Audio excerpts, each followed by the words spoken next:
A bombshell dropped. Caleb Williams' dad goes on record saying Chicago is where quarterbacks go to die, detailing all the avenues he explored to prevent Caleb from getting drafted by the Bears. Plus, it's the Super Bowl of the offseason. Schedule release day as the league eagerly awaits who they'll play. And it's clear the NFL is betting on the Bears being good, plus a trip to Gooding, Idaho. Hall of Fame columnist Rick Telander recalls his visit to Colston Loveland's hometown. You don't want to miss it right here on the Offseason.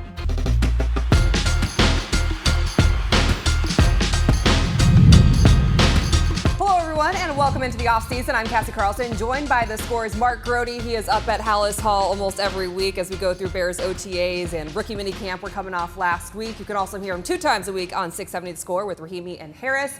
And excited to have you in studio because we were initially supposed to talk about the schedule release, the Super Bowl of the offseason, and then we learned that through an article and a book that's coming out that Caleb Williams and his dad Carl Williams basically went through every single avenue to see if there was a way out of him getting drafted to the Bears. Your reaction to reading that? Yeah, I was literally reading this on my cell phone as I was walking in from the South Loop, and like, oh my God, because I was in schedule mode. I just did the podcast, talking all about the schedule, and I'm like, throw everything away.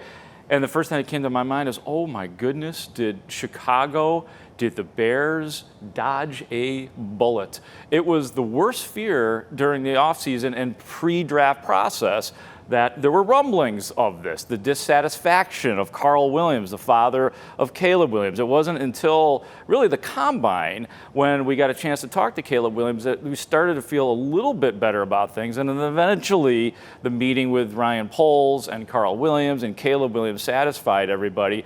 But my goodness, that could you imagine how catastrophic it would have been if the Bears had not been able to get Caleb Williams because Caleb Williams did not want to go to the Chicago Bears. It's the quote that his dad said in the article, it's where quarterbacks go to die, that I think was the most damning line that you saw. And it's not that we don't know that already, but it's that his dad, and Caleb Williams is currently the quarterback in Chicago, put that out there publicly. He didn't go off the record and say that. He wanted it to be known that they were going through all the avenues to the point where he was considering signing with the UFL, which I call knockoff football in a lot of ways, yeah, to get around it. Yeah, I mean, it's frightening to hear things like that.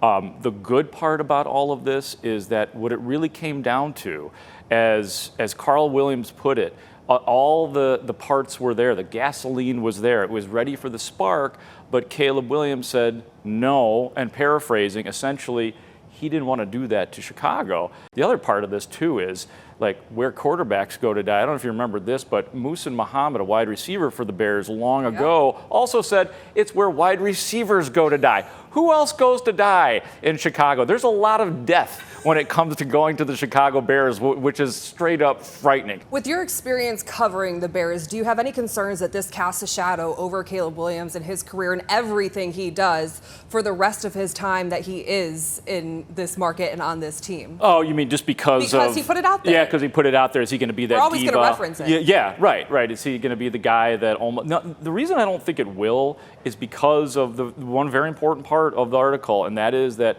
it was Caleb Williams' decision to go through with the Chicago Bears.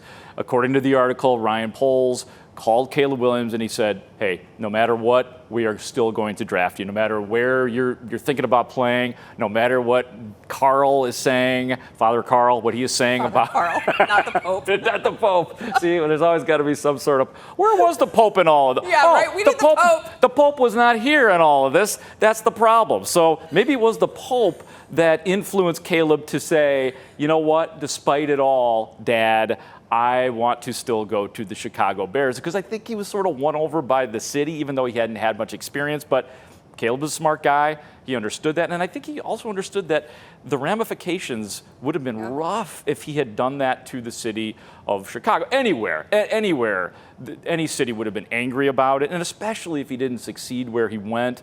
So I don't think that this necessarily follows him around, especially if he is successful with the Bears, which I hope he is. We got the schedule, and it's always an exciting day, and you go through it. 5 primetime games for the Bears. I think the NFL is betting on the Bears being good this year with Ben Johnson in his first season as head coach. What were your reactions to seeing the schedule as we see it on the screen? You know, I think the first thing that I really noticed this year that there isn't quite the gauntlet of games like there were last year. I mean, you could make the argument that everything was a gauntlet to the Bears last year because they did lose 10 in a row against teams that they should have beat.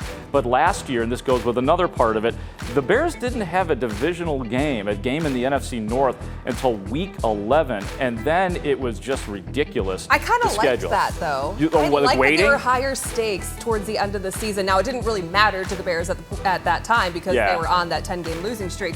But I liked waiting for the anticipation of let's see how these teams shake out late in the season. Well, the way I was excusing it, too, as the season went on was, okay, this is good because Caleb Williams can get his sea legs under him. They can figure out the offense. Oh, instead, you get 2 coaches fired. Exactly. Everything was the antithesis of what we thought it was going to be. A bye week in week 5, that's the earliest it can be. Does it matter to you?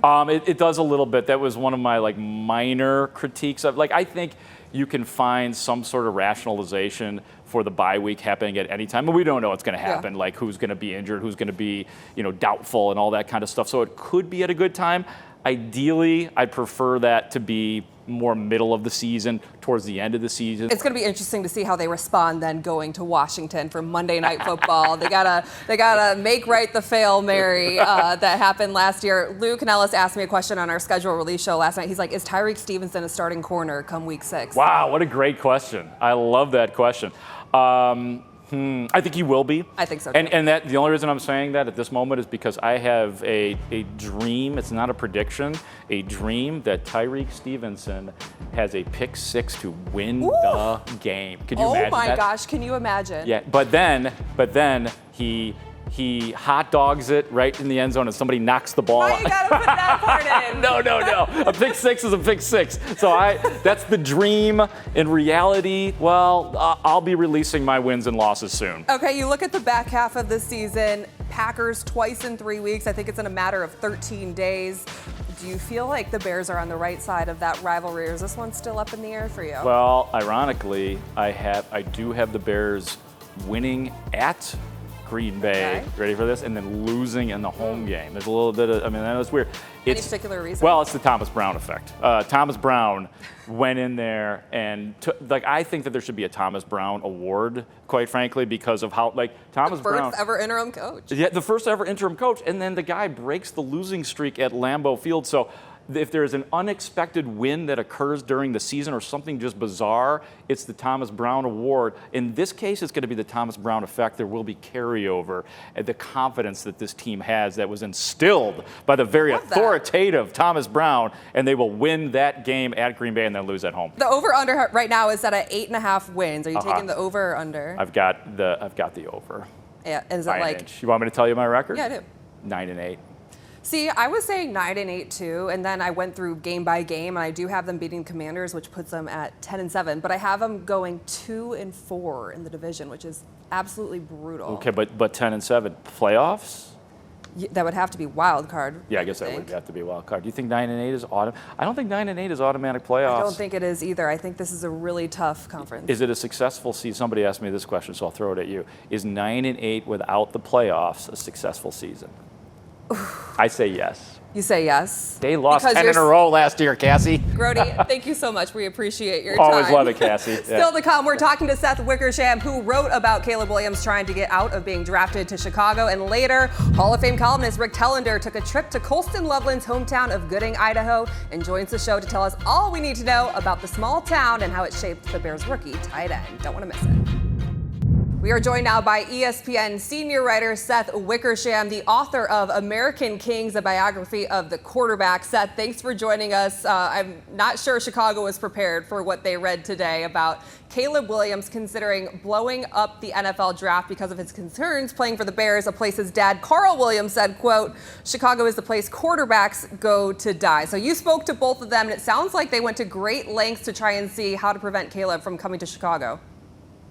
Well, I think that, look, Carl Williams is a very astute business mind. And I think that not incorrectly, he noticed that whatever team picked his son was going to have him for 8 years because of the way the league's collective bargaining agreement is set up, where they have you for 4 years on a rookie deal, 5th-year option, and then they can franchise tag you for 3 more years. That is a long time to not have any agency over your employer. And so Carl spent a lot of time looking into looking into like interviewing lawyers, agents, people like Archie Manning, looking for people who could help him find loopholes or ways around the draft. And ultimately, he couldn't find it. And so what they were left with was entering the combine is wondering whether it's worth, doing what John and Jack Elway did in 1983, which has created an untenable situation with the team in the city that drafted him. I remember going to the combine and there were those questions and some rumblings about this being a thing. And could Caleb Williams kind of decide where he was going to get drafted by, not saying he didn't want to go to the Bears? What was the sticking point? Because it seemed like as soon as Caleb Williams then walked up to the podium, I remember it in Indy, he was like, "Good morning, everyone." And suddenly like all these questions about his character, how he was going to be in the locker room, how he was going to treat these teams went away. Well, so at the combine, he met with the Bears, and the meeting was fine. I don't think it was anything special. It kind of left Caleb wondering, how well he had vibed with the staff. And then he met also with Kevin O'Connell of the Vikings. Now, Kevin O'Connell is, he was a 4-year starter at San Diego State at quarterback. He played quarterback at the NFL, was a teammate of Tom Brady's briefly. He has been around some of the best NFL coaches in his coaching career, and he has become one of the NFL's best coaches. And he and Caleb really hit it off. And that left Caleb wondering, man, I quote him as saying, I need to go to the Vikings. And, his dad was ready to do it. And he knew that there might be, some blowback if they tried to do that. But he was willing to do it to give his son a chance to play for the team that he thought he could be most successful at. Couple things happened. Number one, Ryan Poles told Caleb, "We are picking you first no matter what." The team had all the leverage in that situation. And so really the question was whether they wanted to try to, nuke the city of Chicago. And as Caleb told me, I wasn't ready to nuke Chicago. And in fact, I think that after he met with the Bears in Hallis Hall, he was pretty excited about the opportunities there. Obviously, the first season was a realization of almost everything that Carl feared. Do you think this was mostly because of the coaching staff at the time? Like there was a line in your article that said, he didn't know or wasn't being told how to watch film or what film to watch. He was kind of like left in the dust as a rookie without a veteran quarterback in that quarterback room as well to kind of figure it out on his own. It's awful. And it happens more in the NFL than anyone really knows. And it's one of the reasons why Carl Williams, once again, was willing to go to the mat to try to give his son a chance to land on the team that he thought he could be successful at. And when Caleb and I were talking about it, I mentioned, Alex Smith, of, the former number 1 draft pick of the 49ers. He's talked about this too, how he was picked first overall by the team. They make you the face of the franchise. And he would sit there alone in the film room in the dark, watching film, nobody telling him how to do it or what to look for or what to do. And Caleb could relate. And when Alex Smith went to the Kansas City Chiefs later in his career and they draft a quarterback named Patrick Mahomes, one of the things Alex Smith wanted to do was make sure that he taught Patrick how to watch film. And there was no one in Chicago to do that for Caleb Williams. Success at this position, for all of its mythology and glamour and celebrity, depends a whole lot on luck. And one of those key elements is, Caleb Williams could pick where he went to college. He could not pick which NFL team he worked for. And who picks you matters, and organization matters, and infrastructure matters, and schematic expertise matters. And, like we said, it was very clear as the season went on that, Carl's fears were well-founded. And the proof is that, neither the offensive coordinator nor the head coach made it through the season. You talked to multiple quarterbacks for this book that's coming out in September. John Elway, Peyton Manning, Warren Moon, Johnny Unitas. You've spent time now with Caleb Williams, who I think we all sometimes forget because he was on this grand stage as a rookie at 22, 23 years old, that he is still a young man in this league that has the weight of a city really on his shoulders, whether he wants to admit it or not. From getting to know him and being around some of the great quarterbacks of all time, do you feel like he has what it takes and is built for this job? I think so. And I think that I learned a lot from watching him last year. There was a play, and I think that it was on Thanksgiving Day, where he was going out of bounds and he took a shot low, right in the knee area. And he not only popped up, but ran back to the huddle. And that, to me, I know that he put up pretty good numbers. His interception rate was low, but to me, it was moments like that that showed how tough he is and how invested he is and how much he cares. And before the draft, people were wondering, how much he actually cares about football, because he was so celebrated in college. He was so well known. He had so many opportunities as a college student, really the first true amateur professional quarterback. And I think teams were wondering, what's he about? And, he proved that he's a really tough man who can play football at the highest level. You just mentioned something. Teams are wondering what Caleb Williams is about. You have this now relationship with him from being able to tell this side of their story. From what you've gathered, what have you gathered about what Caleb Williams is about? I think he's about football. I really do. And I think that there might have been moments where it didn't appear that way all the time, but he was an accountable quarterback this year. And there was a lot of frustrating moments that, he didn't break. And it was kind of interesting to watch him do that. Remember at USC, I think they lost at home to, his last year at USC, they lost at home. I think it was to Washington maybe. And remember, he found his mom in the stands and he kind of fell into her arms and he cried. He didn't come out to meet the media after that press conference or after that game. And that was a bad loss at home. And, a lot of NFL teams were like, that doesn't fly in the NFL. That doesn't fly in the locker room. That doesn't fly for the team that pays you. You need to be out there. And after every game, he was out there. After 10 straight losses, he was accountable. And, I think that he's a leader on that team. Seth Wickersham, the author of American Kings, a biography of the quarterback. When can everyone get their hands on this book? I know all of Chicago is going to want to be reading this. Thank you. September 9th. Perfect. We appreciate your time. Thanks for coming on the Offseason, and good luck with the book. Thank you so much, Cassie.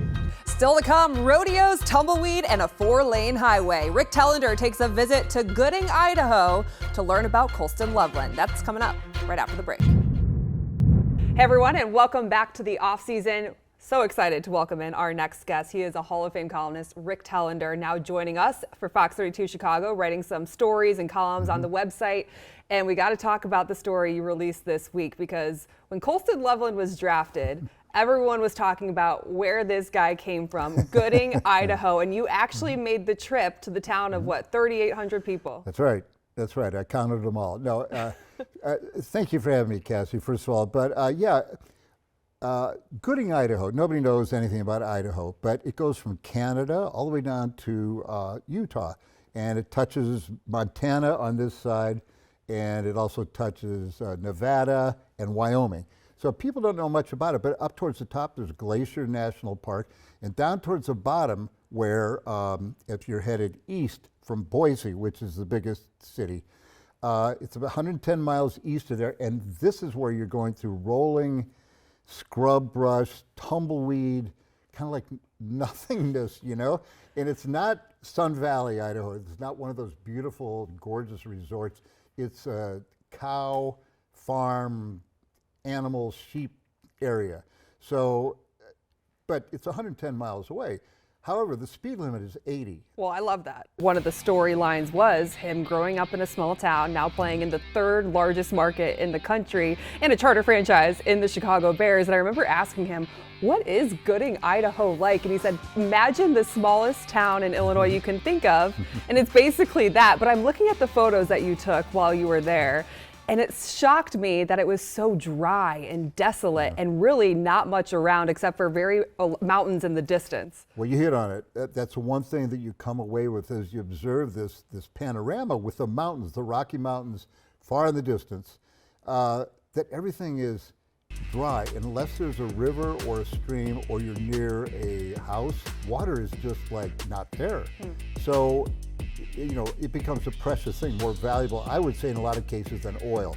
It's over 3,000 feet in elevation. It's not as high as Denver. There's big hay bales. I saw at Colston's house where he grew up, not a huge house, but it's across from I think it's his maternal grandfather's. Okay. Grandfather, I believe the last name is Faulkner. And that's where he would work a lot. Also at his uncle's farm. And we've all heard the stories, you can see people in Chicago listening, it's like, what? And he says, I'd take the head and he'd take he'd take the legs and It's a foreign language. brand them and everything. But that, like rodeo, you talked to him, I saw your interview, you asked him about rodeo, and it's like, he said, you should see a rodeo. He told you that. And I would love to see a rodeo, because now that we have met him and seen how he's gone from this small town kid to this mega superstar on the national stage, it's quite alarming. But going back to someone's hometown really shares a lot with who they are as people. What did you take away about Colston Loveland from the people you talked to when you met? Well, two things were interesting. One, how hard the kid worked. Everybody knew that. But again, I think you can't grow up there if you have anything to do with the life around there, unless you're, a tech weenie or something.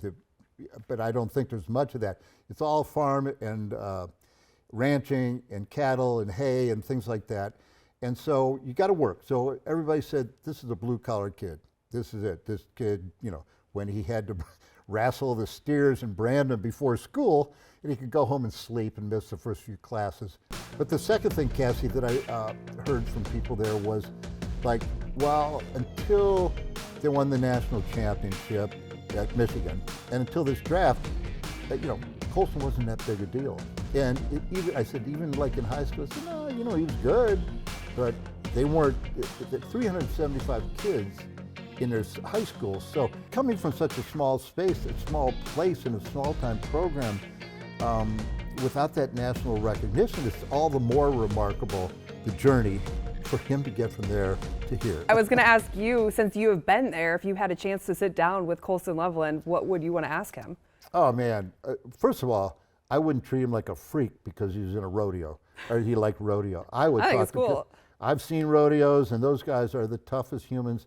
And being around animals and being out on a farm, I remember a buddy of mine and I were traveling across the country when we were late teenagers, went all the way around the country, 10,000 miles, and we had a VW van, and we would work for money, for food, and we baled hay in Colorado before he got to the mountains, so it's just flat as can be, and working in the field like that. And first day we didn't have gloves, and hands torn to shreds. And then the farmer said, hey, you might want to get gloves, boys.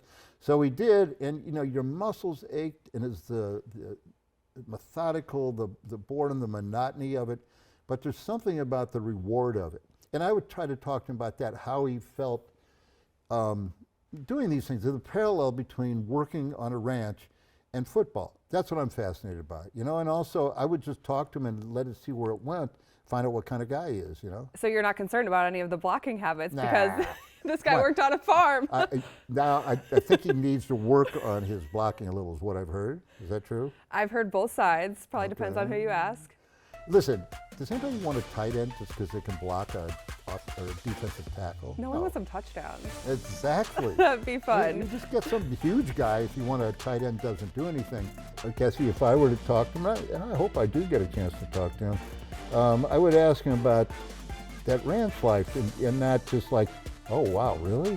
Cows? Rick Telander, we appreciate your time. You can read his articles every week on fox32chicago.com, and we're going to have you back on the offseason because I could listen to you tell stories all day long, so I appreciate it so much. You live this long, Cassie, you got some stories. I can't wait till I have this many stories. Thank you. Thank you. And for more on all the different small towns Rick Telander has visited over his 50-plus year career in sports writing, make sure to catch full extended interviews and conversations on Fox Local or on the Fox 32 YouTube page. And the Offseason is also now available via podcast on Spotify, Odyssey, or wherever you listen to your podcasts. Thanks for watching the Offseason. We'll see you next week.